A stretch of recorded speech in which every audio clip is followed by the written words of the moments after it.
Let's talk about the economy. In your announcement speech this week, you sounded like a populist. You said capitalism is not corporatism. You said it's not a guarantee of reward without risk. It is not about Wall Street at the expense of Main Street. I've seen it written that you sounded more like Elizabeth Warren than members of your own party. Well, I think I sounded like a boy who grew up on a dryland cotton farm in a house that didn't have running water. I grew up in a place where my mom and dad both had to work really hard. And I don't think it's right for Wall Street to be able to walk away from bad mistakes and the people on Main Street have to pay for it. That, you know, if that's populism, then I'm proud to be a populist on that issue. But the bottom line is we need to be putting policies into place where Main Street folks, Dodd-Frank's a great example of it right here in Iowa.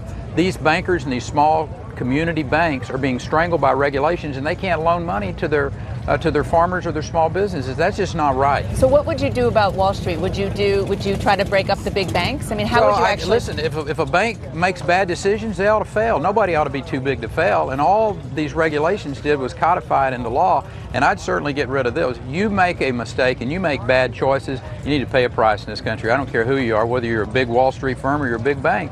You know, that's what our bankruptcy laws are for. I wasn't for GM getting them restructured.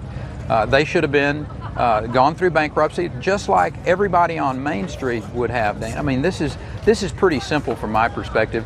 Treat everybody the same.